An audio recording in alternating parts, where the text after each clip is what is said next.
Alguns chamam de dezembrite, outros só sentem aquele aperto dentro do peito quando o fim do ano se aproxima. A sensação pode ser até de sufocamento pelo excesso de programações, de festas, de coisas para fazer ou, para muita gente, sensação de solidão. Bem-vinda, bem-vindo, mais um Humanamente, já estamos no ar, em clima natalino. Oi, doutor Daniel Barros, tudo bem? Tudo jóia, Rô. Já fez tudo o que tinha que fazer nesse dezembro? Nunca, né? Nunca, jamais. Eu estava falando para o doutor Daniel Barros que é uma época que costuma me dar bastante angústia, mas nesse ano, como eu tive uma filha, a angústia sumiu. O foco tá todo em outro lugar agora, né? Já tive uma filha, o que eu preciso fazer mais nesse ano? Pois é, Melhorou missão bastante. cumprida. O que não deu para fazer não vai ser feito, mas é uma fase que muita gente sente o aumento do estresse. Você gosta de fim de ano, doutor? Eu gosto. Eu também experimento um pouco essa correria, né? Eu acho que todo mundo é um pouco contaminado pela correria, mas de forma geral eu acho um clima gostoso, eu acho que tem um monte de reflexões que a gente traz, essa coisa de ciclo que a gente que inventou, mas que já que a gente inventou ela existe mesmo. Então de forma geral é positivo. Hoje esse é o nosso assunto aqui no programa Humanamente, há pouquíssimos dias do Natal. Nós vamos conversar sobre os sentimentos que são aflorados no fim do ano. Agora, me mata uma curiosidade, doutor. O que acontece nos consultórios psiquiátricos mais para o fim do ano? O pessoal aparece mais ou some? Na verdade, não faz tanta diferença, Não. assim, sabe? No começo eu até ficava um pouco com um viés de atenção, né? Prestava mais atenção no final do ano, porque solidão, será que vai aumentar a depressão e tal? Mas na prática não acontece tanto isso, não. Bagunça um pouco por conta de férias, né? Muitas pessoas têm férias e aí se fica com uma agenda, e a gente também sai de férias muitas vezes, fica a agenda um pouquinho mais exprimida, mais correria para nós. Mas em termos de adoecimento, assim, não faz tanta diferença, pelo menos na minha prática, não. E a gente tem números que comprovam essa sensação, esse sentimento no fim do ano de muitas pessoas. Inclusive, estava vendo aqui de um órgão internacional de estresse que contabilizou, fez uma pesquisa ampla que dá conta de que o estresse normalmente aumenta em média 70% no mês de dezembro. Tem pesquisa que revela esse mesmo número aqui para os brasileiros, em média 70% a 75%. Como é que a gente pode classificar essa síndrome de fim de ano, doutor? A dezembrite, como a gente brincou, não tem diagnóstico médico como uma doença, mas é um fenômeno mesmo da nossa sociedade aí perto da virada do ano? Eu gosto sempre de lembrar o meu barbeiro, Danilo, me atende há muitos anos lá em Osasco, e ele uma vez falou assim, putz, Daniel, eu tô ficando irritado, impaciente, meio cansado, sabe como chama isso? Ele falou, é a síndrome do ano acabou. A síndrome do ano acabou é isso, é a dezembrite. Tem um monte de coisa que acontece, né? Normalmente está distante das férias. Lógico, tem gente que tira férias em várias épocas do ano, mas o comumente é estar longe das férias. Então você já está cansado, acumulou cansaço. É um mês que, por conta das festas, ele fica mais corrido mesmo, mês que fica mais curto. Então a gente tem mais coisas para fazer em menos tempo. E tem esse grande marco para nós de fim de ano. E tem um monte de objetivo que a gente coloca para nós ao longo do ano. E vai chegando no fim do ano, nem sempre todos os objetivos foram cumpridos e pode dar uma sensação de urgência. Então preciso fazer. Isso tudo se acumula, né? Não é um grande estresse, mas são pequenos estresses que acontecem. Piora o trânsito, enfim, esses pequenos estresses podem se somar e acabar levando essa sensação de cansaço, essa sensação de estresse, que, como você falou, não é um transtorno mental, mas é algo que pode piorar a nossa qualidade de vida, justamente num tempo que seria para termos mais qualidade de vida, para a gente curtir, para a gente celebrar. Então, por isso que é bom a gente ficar atento, né? Para não deixar essas coisas tomarem conta do cenário e nossa vida ficar pior em vez de ficar melhor nesse período. Mas costuma ser uma fonte de gatilho para pessoas que já têm alguma doença mental pré-existente, doutora? A gente pode até separar essas doenças, primeiro falando mais em relação à depressão ou ansiedade. É uma época em que as famílias estão juntas e isso causa alguns sentimentos, digamos, nostálgicos nas pessoas ou de lembrar um pouco da história. O que isso pode gerar de gatilho, hein, doutor?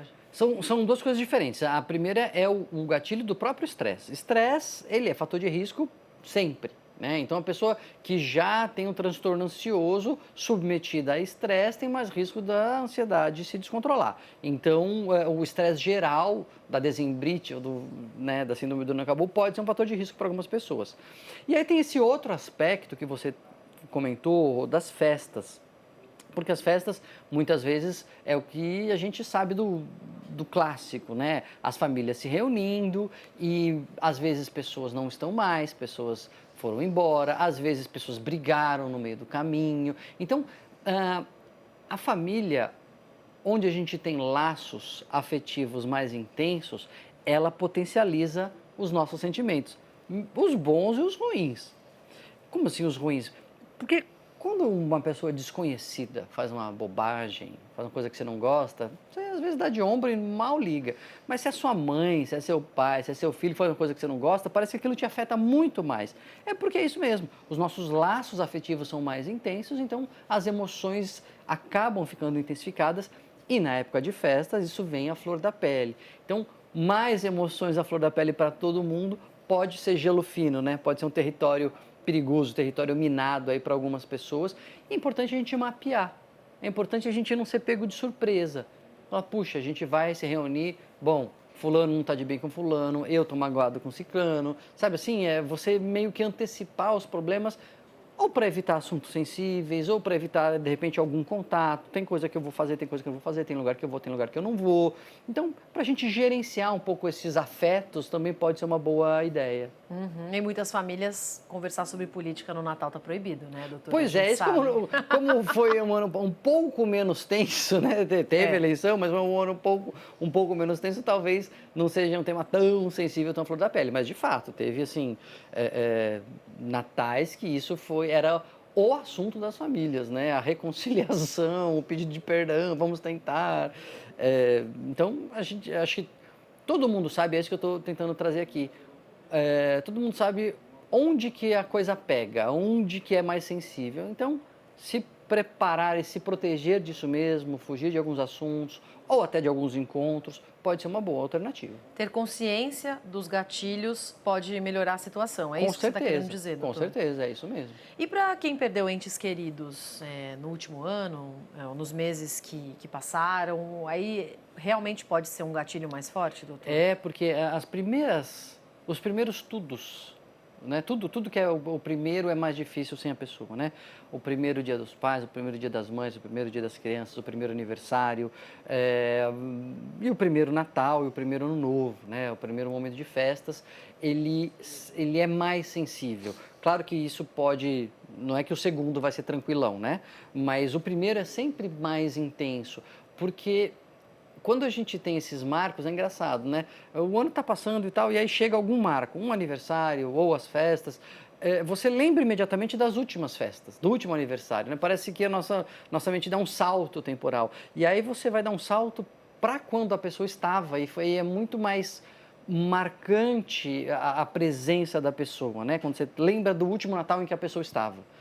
Parece que ao longo do ano a vida vai continuando, o cotidiano vai passando, no dia a dia você vai se acostumando, mas Natal, puxa, no Natal ela estava aqui, no Natal ele estava aqui, e isso vai mobilizar mesmo o sentimento de perda, vai lembrar da tristeza e faz completamente parte. A gente precisa não se revoltar contra essa tristeza, ao mesmo tempo não ignorá-la, mas acolher e lembrar sempre que se a gente está triste é porque essa pessoa era importante.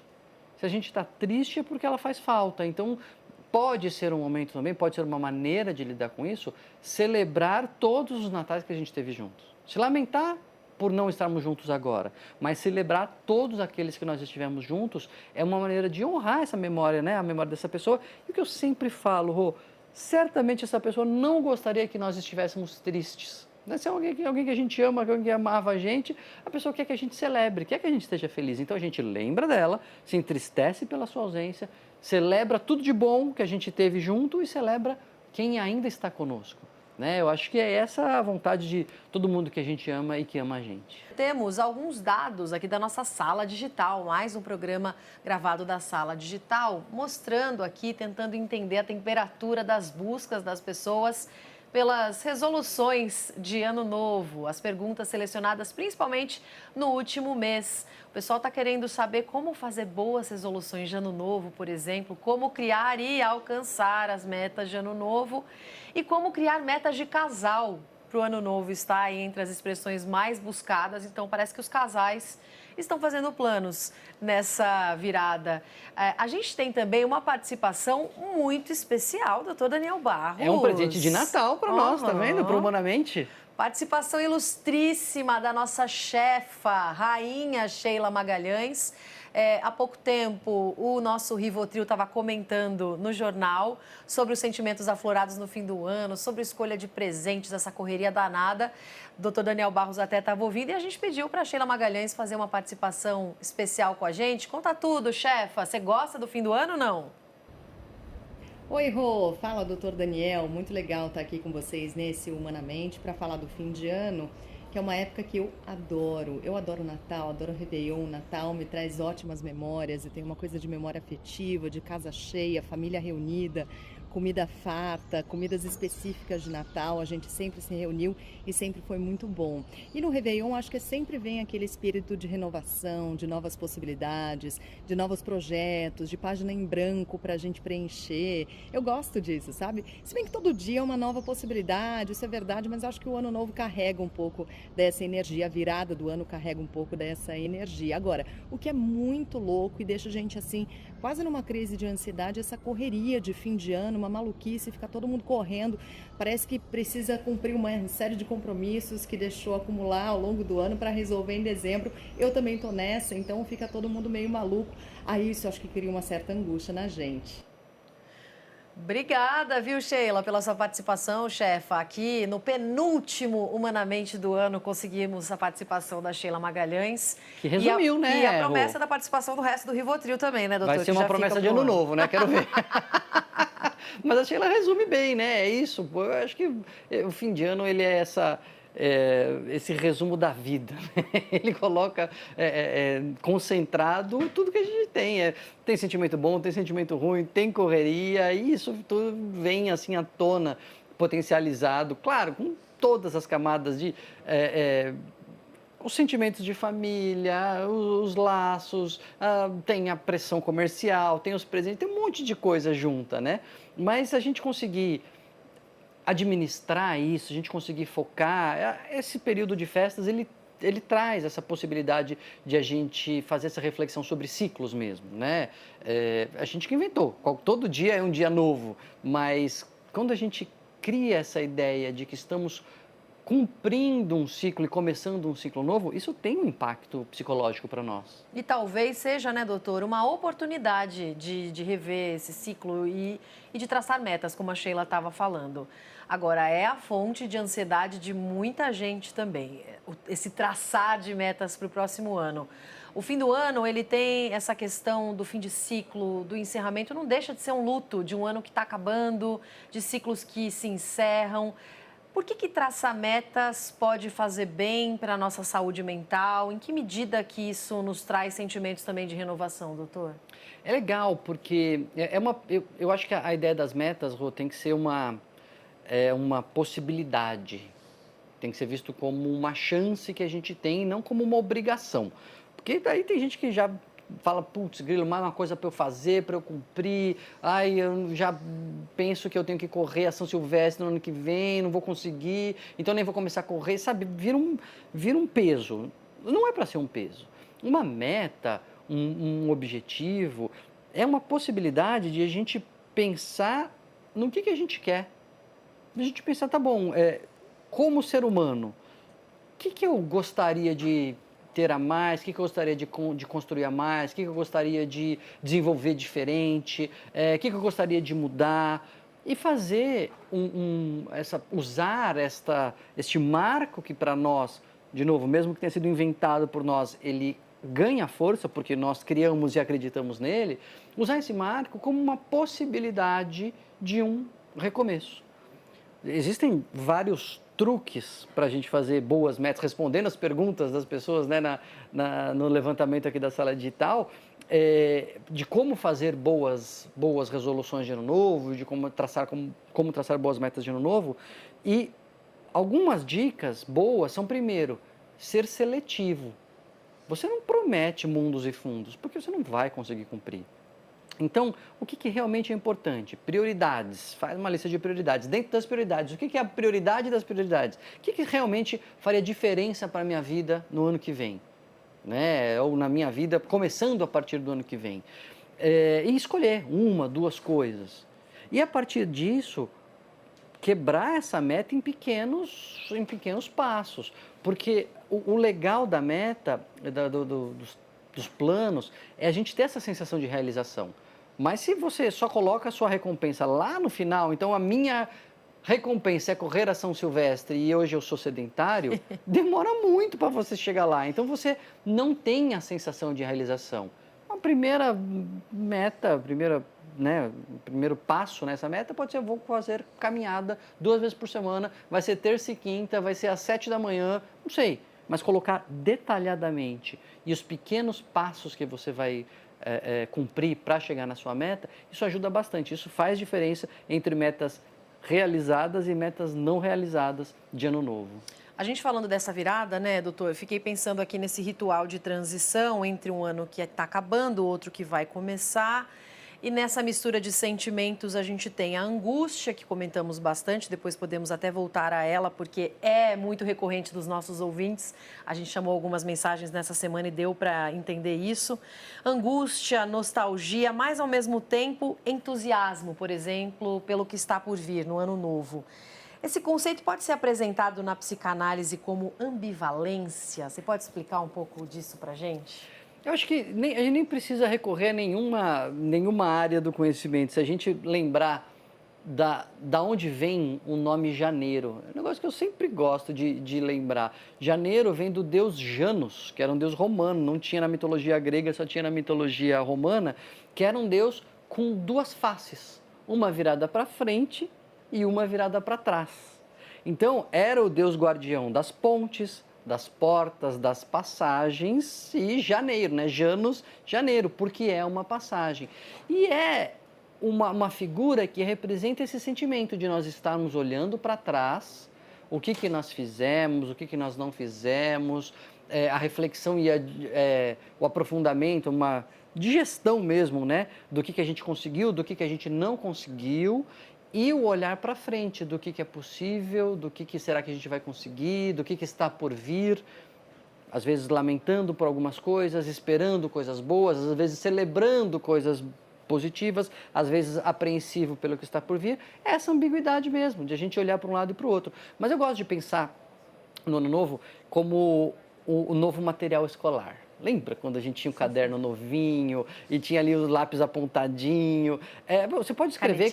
Canetinhas novas, tudo. Você pode escrever qualquer coisa em qualquer papel, mas essa sensação de eu tenho uma coisa em branco e nesse suporte em branco eu posso construir coisas novas é muito interessante. E o Ano Novo é isso. Tem um monte de coisa que vai acontecer independente da nossa vontade, mas tem coisas que a gente pode construir, pintar sobre essa tela em branco, que é o Ano Novo. Eu gosto dessa imagem e eu acho que se a gente se foca nela, a gente sai um pouco dessa angústia. É importante a gente pensar no que passou, mas também é bem legal a gente pensar em coisas que a gente pode construir para o ano que vem. Agora eu queria refletir um pouco sobre os presentes tão comuns, tão frequentes nessa época do ano, doutor.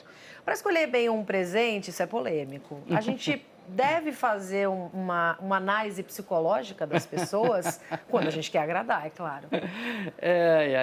Eu tenho o amigo da onça também, né, que dá um presente ruim também para tirar sarro, né? É maravilhoso.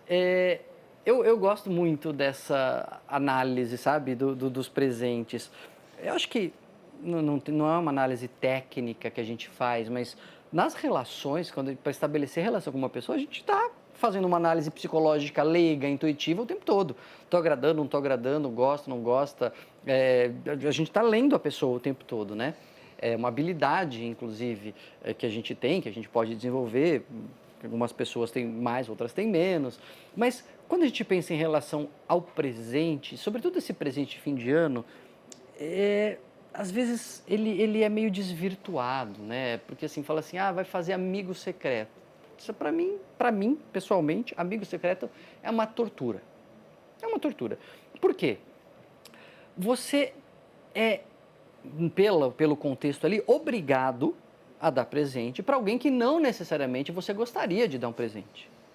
Às vezes você tira alguém que você quer e tudo mais, mas assim, nem sempre. E aí, o presente, em princípio, de fim de ano, é uma ideia de você celebrar a sua amizade, celebrar a sua relação, demonstrar uma gratidão, né? Ele tem um significado afetivo, ele é um símbolo mais do que um objeto. Só que no amigo secreto, é uma coisa, amigo secreto da firma, você tira alguém que você não tem relação, ele perde essa característica, essa simbologia e esse significado. É quase como uma comida congelada que você come sem... Surpresa. Não, sem descongelar ainda por cima. Ela tem o valor calórico, ela tem a energia, mas ela não tem mais nada. Né? Ela não tem simbologia, ela não tem memória afetiva, ela não tem significado emocional. Então, eu acho que fica meio pasteurizado nesse sentido, assim, meio plastificado o presente de amigo secreto. Agora, vamos dizer que você, o ouvinte, está no amigo secreto. Daniel, mas não tive como fugir, eu estou no amigo secreto. O que eu faço? Eu acho que o ideal é tentar, na medida do possível, resgatar. É como você pegar essa comida congelada e descongelar e dar uma temperada. Vamos salvar aqui um pouco isso, né? E tentar dar para a pessoa algo que realmente tenha significado. Às vezes pode ter um significado para você. Puxa, eu estou te dando alguma coisa que eu acho importante, que é uma coisa que me toca. Então, a pessoa, para ela, pode não ter, em princípio, valor aquilo que você está dando, mas tem um valor afetivo que você pôs. E aí, quando ela usar, ou quando ela ver, ou quando ela lembrar, ela celebra o vínculo de vocês, que talvez esteja começando ali, né? Ou algo que tenha valor para ela. Você tenta conhecer minimamente a pessoa, sabe do que ela gosta, sabe quais são seus hobbies, quais são seus interesses e tenta dar algo que seja significativo para ela. Eu acho que se a gente trabalhar um pouco isso, a gente consegue salvar, sabe? O amigo secreto da firma, que para vezes, que para muita gente, para mim inclusive, às vezes é tão difícil, né? Eu tenho fugido, olha, faz alguns anos que eu não entro. Só o amigo secreto da família, ok, você né, meia dúzia de pessoas ali, todo mundo se conhece, todo mundo se ama, aí é mais fácil, todo mundo né? sabe quem tirou quem. Não, então mas esses amigos secretos mais impessoais são bem difíceis, eu tenho fugido com sucesso nos últimos anos. Eu também, e é uma responsabilidade, né, doutor? Porque o presente fica marcado para aquela pessoa e muitas vezes ela lembra de você durante anos por causa daquele amigo secreto. Não deixa de ser uma atenção em relação à pessoa, que você está concentrando, você está pensando naquela pessoa e aí o presente pode dizer muito ou não dizer nada. Exato. E daí a responsabilidade. E quando não diz nada, está dizendo alguma coisa também, né? Fala assim, olha, tá aqui um vale-presente. Vale-presente é o símbolo maior disso. Porque você dá um pedaço de plástico com dinheiro. Quer dizer, eu não sei nada sobre você, eu não consigo me conectar com você dessa forma de reciprocidade, mas para as lojas é o melhor negócio. Porque eu não lembro de cabeça a porcentagem, mas tem uma porcentagem alta de vale-presente que nunca são descontados. Então, a pessoa vai lá, gasta o dinheiro dela comprando aquele pedaço de plástico, né? E a loja ganha o dinheiro e não troca por produto, né? Então, eu acho que ele encarna, o vale-presente encarna essa parte ruim do amigo secreto, né? Ou dessa troca de presente sem sentido e sem valor. Tem até um economista que fez até uma conta uma vez de o quanto dinheiro se perde nisso, não só pelo vale-presente, mas quanto assim, eu compro um negócio que eu não gostaria de comprar, porque tenho que dar um presente, gasto mais dinheiro do que eu gostaria de gastar, e dou para a pessoa, e a pessoa ganha, e ela também não pagaria o valor que você pagou naquele negócio. Então, assim, é o dinheiro que está sendo desperdiçado mesmo, né? Então, por isso que eu gosto da ideia de a gente tentar trazer significado. Né? E isso vai trazer o sentido real do presente, que é a reciprocidade. Estamos vinculados, que é para isso que existe essa celebração de fim de ano, né? Para celebrar os nossos vínculos mesmo. E é sobre estar presente, né? Na hora de presentear também. Exato. Agora, doutor, sobre dicas finais já importantes, começando para quem faz tratamento de fato para doenças mentais, toma medicação, é uma época onde as pessoas costumam perder o ritmo adequado para tomar as medicações? Ou é preciso cuidado também para não misturar com bebidas alcoólicas? Quais são os cuidados para quem faz tratamento nessa época do ano? Tem um monte de fator de risco, né? Tem uma comilança, e tem bebidas, e tem as férias, e tem mudança de rotina. Tudo isso são fatores de risco para piorar a adesão ao tratamento. Às vezes você está de férias, às vezes seu médico está de férias, você viajou e não levou os remédios, você tem todas essas situações. Então, de novo, a gente já sabe que isso vai acontecer.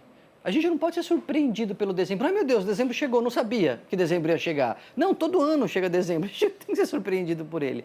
Mesma coisa para as férias, para as festas, para a continuidade do tratamento. Então, seu médico vai sair de férias, vê as suas receitas, você vai sair de férias, já põe ali no seu checklist da mala os remédios. O álcool é um problema, então a gente tem que tratar isso em família, melhor não ter álcool para ninguém, se para um é muito difícil. Tudo isso eu acho que tem que ser conversado a partir desse autocuidado, a partir desta reflexão. De novo, não ser surpreendido pelas festas. A gente está avisando, elas vão chegar, as festas estão aí. Então a gente pode se preparar, se antecipar e não abandonar o tratamento e combinar, perguntar para o seu médico, mas posso beber, não pode beber? Vai ter um brinde de final de ano, posso brindar com aquela tacinha ou não? Para a gente não ser pego de calça curta e na hora não saber o que fazer e acabar fazendo coisas erradas. E a dica final, doutor, para aqueles ouvintes que sentem de fato esse aumento muito grande da angústia no fim do ano, no comecinho também, de janeiro, solidão. Quais são as dicas para tentar lidar melhor com esse sentimento da angústia? Entender as origens, você falou um pouco de consciência também? Bom, tudo que é muito forte, tudo que é muito incômodo, tudo que traz muito impacto, é bom a gente ver o que está acontecendo. Então, se é uma coisa recorrente e intensa, vale a pena conversar com alguém, conversar com um psicólogo, com um terapeuta, com um psiquiatra, com um clínico geral. Quem sabe tem alguma coisa que possa ser tratada. Mas não é nada, não é questão de saúde não, Daniel. É uma angústia que me vem, é por causa de lembranças, é por causa de frustrações. Aí, mais indicado do que nunca, eu acho que vale a pena conversar com um terapeuta, né? Para te ajudar a lidar com as suas lembranças, com as suas expectativas. E lembrar, Rô, que essa época, ela existe e ela é para ser uma celebração e não para ser uma obrigação. Eu acho que muitas das pessoas sofrem por conta do que a gente já discutiu no programa sobre positividade tóxica. Todo mundo tem que estar feliz, eu não estou feliz, então eu sou uma pessoa miserável, eu sou uma pessoa muito sofredora. Não, a gente não tem obrigação de nada, a gente pode se lamentar, a gente pode estar triste, a felicidade é uma possibilidade, não é uma obrigação. Então, se você não está feliz que nem os outros, talvez você tenha outras coisas para celebrar. Você está olhando para a propaganda de um produto qualquer e vendo, mas eu não estou feliz daquele jeito. Mas você pode, eventualmente, estar olhando para outro lado e buscar uma outra coisa para te trazer satisfação. Mas este caminho pode ser mais fácil de fazer de mão dadas com alguém. Seja uma terapia, seja um aconselhamento, seja quem puder te ajudar, fala com alguém que essa angústia certamente será mais fácil atravessar se você não estiver sozinho.